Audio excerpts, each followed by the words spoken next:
3 months ago, we packed our bags and got on a plane to Barbados. There were a total of 17 of us embarking on McGill's Barbados Interdisciplinary Tropical Studies at Bel Air's Research Institute. Throughout the program, we would learn about agriculture, energy, and socioeconomic issues that were specific to Barbados. As part of the program, each student chooses a project to work on throughout the entire summer. Dom, Carmen, and I all chose the greenhouse project. And this is what we did over the past 3 months.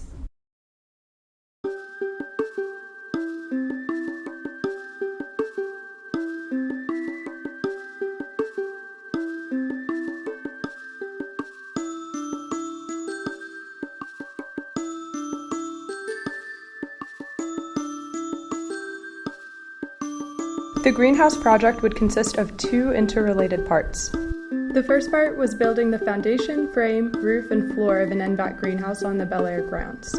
The second part was replacing the misting line in a previously constructed commercial-sized NVAC greenhouse, and then trying to optimize that misting system. The majority of our efforts over the summer were focused on constructing the greenhouse at Bel Air's. What we learned from installing and operationalizing the misting system in the commercial-sized greenhouse would inform how the misting system would be installed and operationalized in the final stages of construction of the Bel Air's greenhouse. Barbados is a SIDS country, a small island developing state.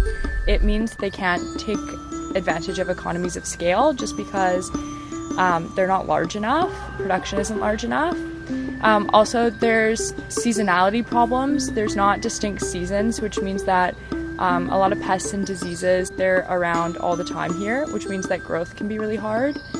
The other thing is a loss of arable land, and what arable land there is being converted into a lot of tourism. So they're losing agricultural land that could be used for productive reasons, and it just means that they end up having to import, so their food bills are quite high. And so that's where the greenhouse comes in, is trying to increase local production and consumption. A greenhouse is a form of protected agriculture that produces a controlled environment for plants to grow and thrive in. It protects plants against rain, pests, diseases, and many other threats, but one of its main features is turning light into heat.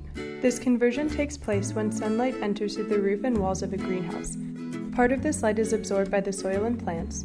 Part of this light is reflected off of the greenhouse walls and roof as infrared radiation, trapping the energy inside the greenhouse, and part of this infrared radiation escapes the greenhouse. The net effect is that the temperature inside the greenhouse rises. In temperate regions, greenhouses are used to prolong the growing season. However, in the tropics, where there is more solar radiation than in temperate zones, the greenhouse effect can cause the temperature to rise too high, to a point where the high temperature is detrimental to the plants.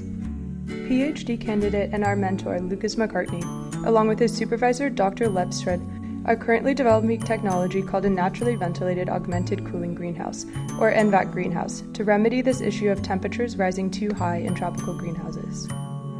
The conventional greenhouse that we're basing the NVAC design off starts off with just a row of 3 columns of parallel steel bars, with the middle one taller. This is the apex of the structure. As I said, the conventional one, it traditionally consists of the first roof, which is the tallest right here, but also the second roof right here. And this space is open so air currents can leave and go, as are the sides of the greenhouse. What the NVAC design brings to the table is a third roof right here. This is suspended by metal bars from the top. Also, there is a misting line that runs the entire span of the canopy, located at the tip of the third roof right here. The NVAC greenhouse, or also known as the naturally ventilated augmented cooling greenhouse, works under the simple principle of convective heating and cooling. This is done by injecting small droplets of water into the air from the misting line, which then cool down the air in the headspace between the third and the first roof right here, causing the air to chill and sink, like with this pink line. This cool air then fills the voids in here and pushes out the hot air, which is naturally lighter than the cooler air, which also rises. This fills the headspace underneath the second roof, then exits through the gap aforementioned earlier, causing a cyclic air current in the greenhouse itself. This cyclic air current cools the plants in two ways. Firstly, the current replenishes the air inside the greenhouse faster than it usually would without the misting system inside. This takes out the humid, hot air at a faster rate than the sides do anyways, therefore cooling the plants. The other way that the cyclic air current cools the plants inside the greenhouse is by implying a convective heat transfer on the plants themselves.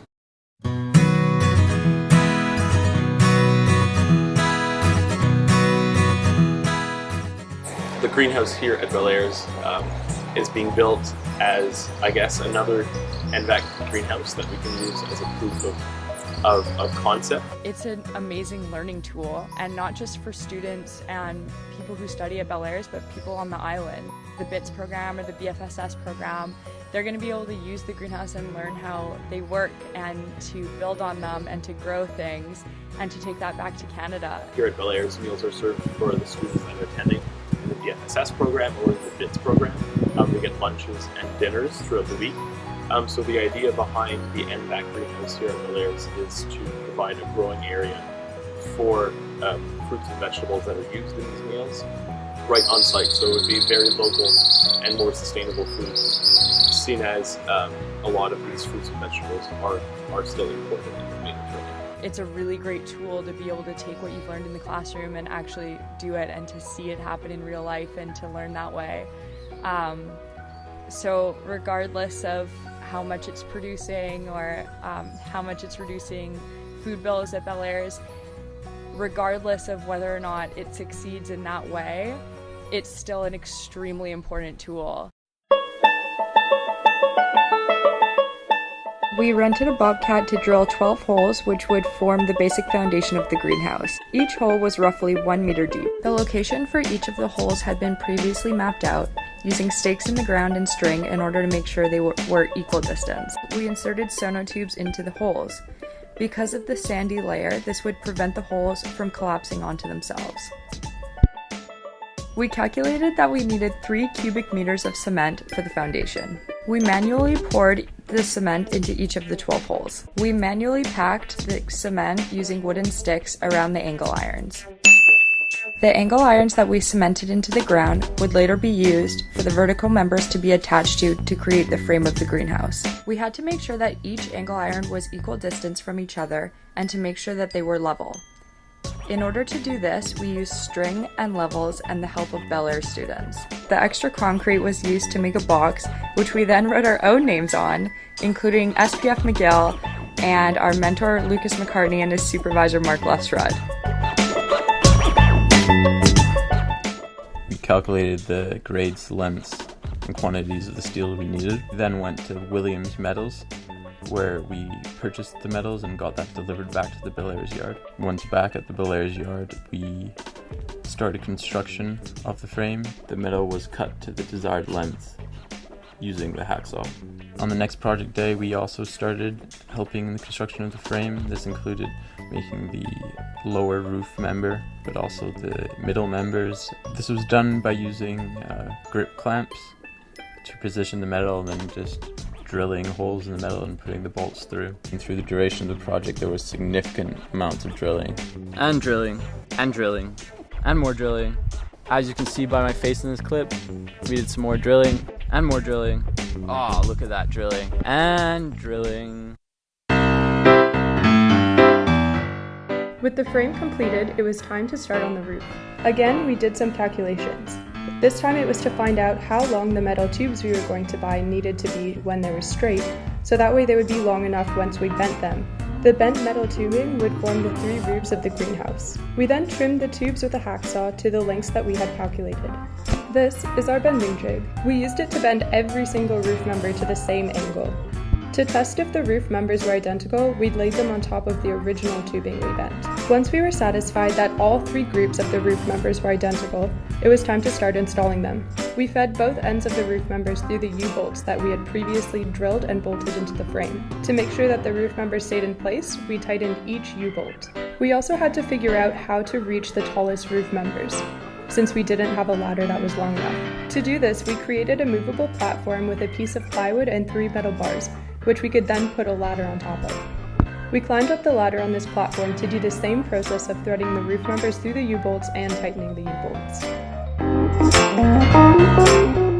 The final phase of the build was to have the floor of the greenhouse installed. We ordered a huge pile of crushed coral, which would become the floor.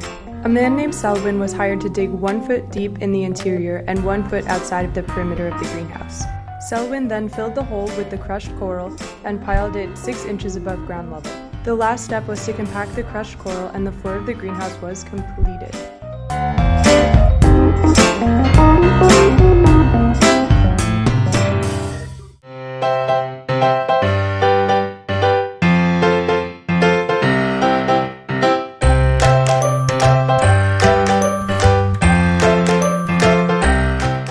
Last summer we successfully overhauled a commercial greenhouse and turned it into an NVAC system by putting a new roof inside the greenhouse and putting in a misting system, including all the pumps and the filters and whatnot. This year with the students we overhauled the misting system itself, so improved it, turned it into a better misting system. The problem at hand was to replace the beige misting line put up by last year's group, which had become blocked by algae. Reaching the canopy height with ladders was possible, but taking down the meshing was very time consuming. We solved this by devising a system that leapfrogged a large metal beam and a 2-piece ladder across the roof's cross beams. And yes, it was as sketchy as it sounds. Once at the canopy level, we removed the tube clamps and cut down the misting line. Although on paper it seemed like a simple task, maneuvering at elevation along the span of the greenhouse took enormous amounts of time.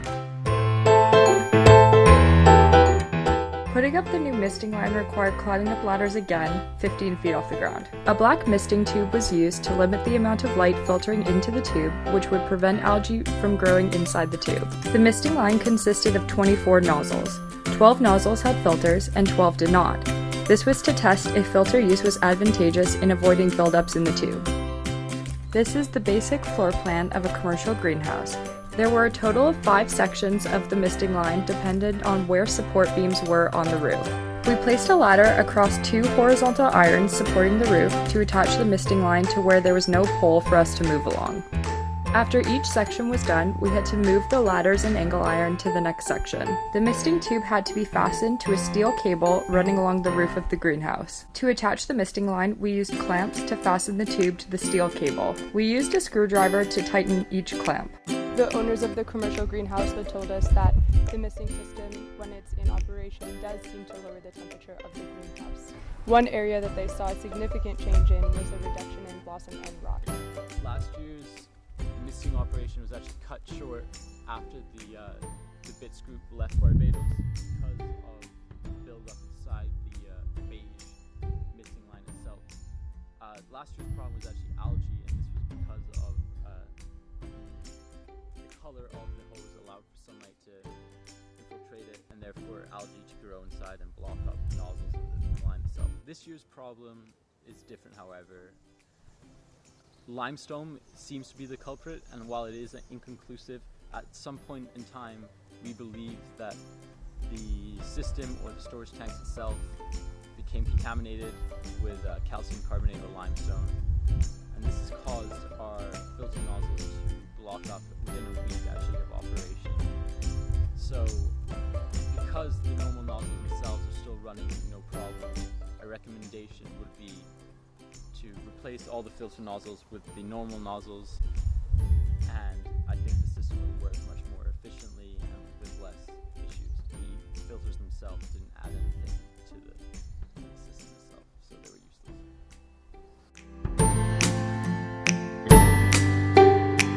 We climbed up to the 3rd roof of the greenhouse to remove the filters that had been blocked. As we said before, the misting line was comprised of 12 nozzles with filters and 12 nozzles without filters. When we had installed the misting line, we thought that the only difference between these two types was whether the nozzle had an accompanying filter or not. However, when we removed the filtered nozzles, we discovered that the filter nozzles were actually composed of 4 parts: the nozzle, the filter, a pin, and a spring around the pin. When we removed the filter, the pin and spring came along with it. This caused the nozzles to spray a jet of water into the air instead of a fine mist.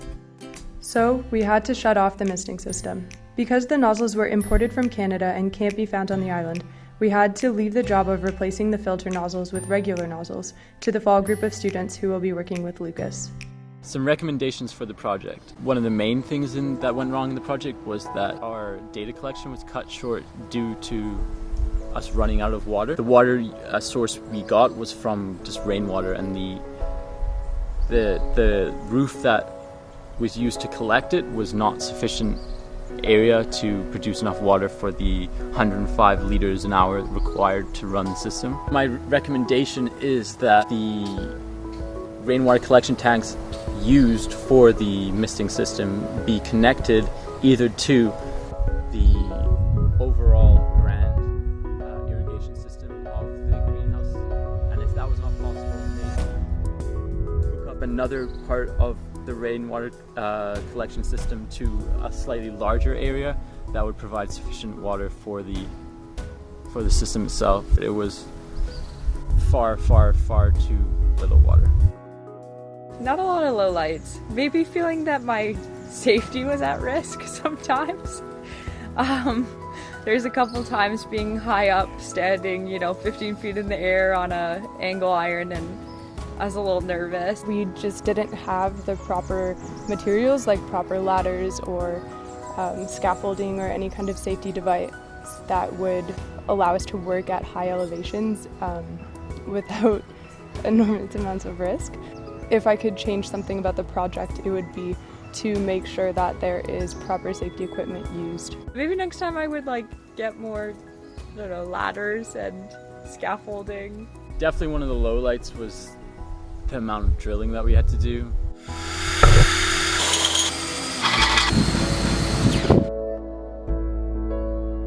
It was at times never ending, and what would have been fine if we had high quality drill bits became very not fine due to the materials we had at hand, and it was just very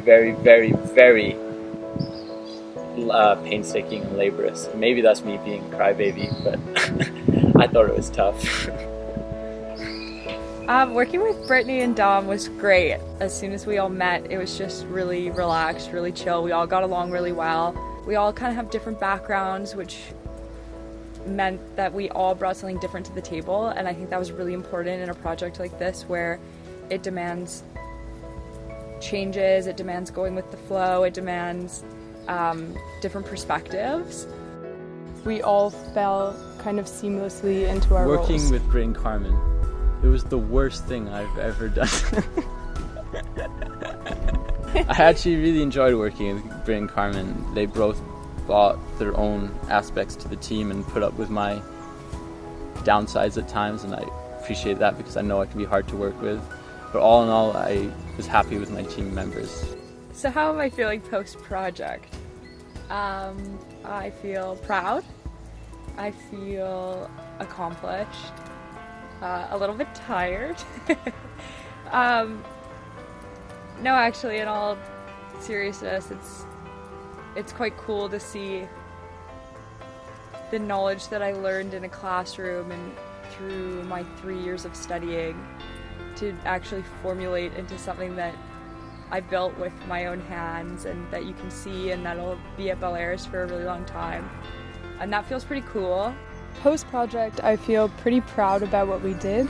It was a lot of work, a lot of building, a lot of report, and I'm very proud of our final product. Post-project, I feel very accomplished in the amount of work that we did in the actual time we spent building. The first time Lucas was here, we built a greenhouse from nothing, effectively, so that's something I'm proud of, and being able to be part of a project that's of a medium scale was a cool thing just to do too.